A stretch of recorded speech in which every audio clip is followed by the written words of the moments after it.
Здравствуйте, самые лучшие зрители! Меня зовут Полина. Цвет старого золота. Звучит красиво.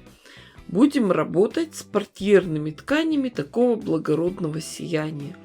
Это остатки после пошива штор. Будем из них делать красоту. В качестве основы используем кусок ткани. Это остаток после пошива постельного белья. Размер 32 на 32 сантиметра. Начнем работу с маленького пятиугольника. Зацепим его булавочкой и начнем придумывать продолжение. Перебираем, просматриваем все лоскутки и выбираем подходящий по длине и по цвету. Сегодня шьем на красавице Неки 23-34А. К одной из сторон пятиугольника прикладываем полоску ткани, пришиваем. Вы знаете, что я не люблю обрывать нитки, поэтому делаем просто. Выезжаем за границы деталей на свободное поле, отшитую деталь разворачиваем и прокладываем отделочную строчку. Теперь можно выровнять, отрезать лишнюю ткань. Прикладываем и пришиваем следующий кусочек ткани. Также его отгибаем и отстрачиваем. Отрежем лишнее. И можно сразу же дополнительно прошить этот кусочек. Ткани пришиваем по часовой стрелке. Обшиваем по очереди каждую сторону пятиугольника. Пришили, отогнули, отстрочили. Отрезали лишнее, деталь закрепили еще одной строчкой. Последовательность цветов и полосок полностью зависит от вашего вкуса. Это занятие не быстрое, во многом медитативное. Смотрите, выбирайте и ни в чем себе не отказывайте. Девочки, в машинке Нейки очень много декоративных строчек. Конечно, в лоскутном шитье достаточно нескольких основных, а остальное приятный бонус. 34 операции.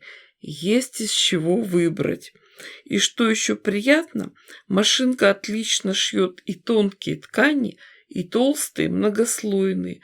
Сами ведь знаете, как это прошивать лоскутные коврики. Вертикальный металлический челнок простой и надежный. Все мастерицы об этом знают.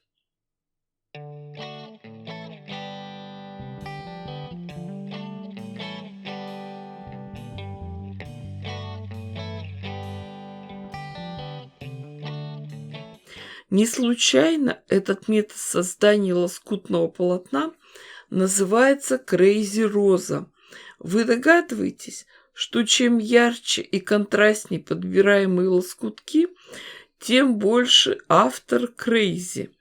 Но, кроме шуток, техника Crazy Patchwork – это простой способ сделать лоскутное полотно с оригинальным и необычным рисунком.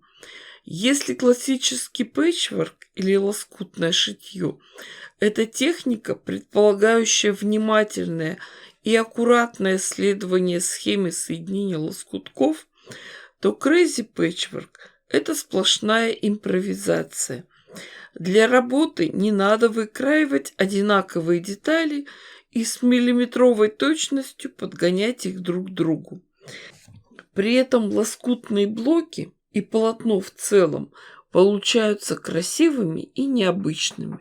Можно использовать разные остатки ткани и создавать с их помощью оригинальные лоскутные полотна. В Crazy полотно идут и тонкие шелковые ткани, и тянущиеся, эластичные, и остатки трикотажа. Все шитье – сплошная импровизация.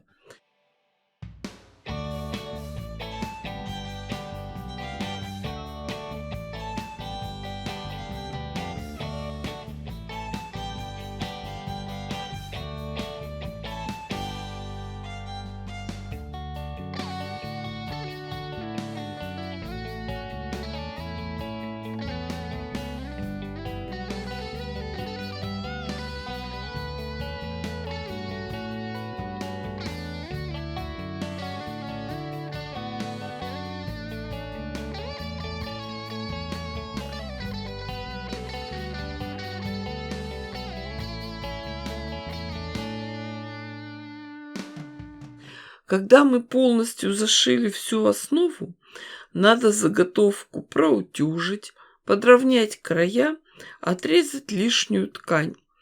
Увеличим теперь размер детали, со всех сторон обошьем широкими полосками ткани. Вот что у нас получилось в результате. Остается только придумать, сочинить обратную сторону. Здесь возможны варианты. Можно сделать ее из большого куска ткани, зашить полностью, оставив отверстие для выворачивания, набить наполнителем и просто зашить отверстие иголкой с ниткой. Можно вшить молнию. Можно сделать просто застежку, широкий клапан. И еще, очень хорошо на декоративных подушках выглядит застежка на пуговицах. Тем более, что на швейной машинке Неки есть такая функция.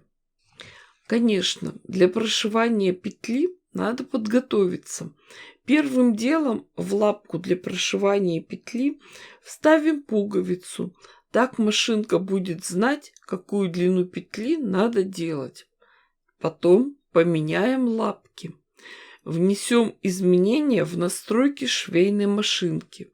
Выберем тип операции прошивания петли. Длину стежка установим близкую к нулю. На колесике настройки тоже есть изображение петли. Теперь вытянем вниз специальный рычаг для прошивания петли. Его надо очень хорошо вытянуть, а потом отвести назад. Машинка готова к работе. Перед тем, как шить на основной ткани, проверим на черновике. Возьмем кусочек точно такой же ткани, как и основное изделие, и сложим в столько же сложений. Устанавливаем в нужное место. Учтите, что петля будет прошиваться сзади иголки.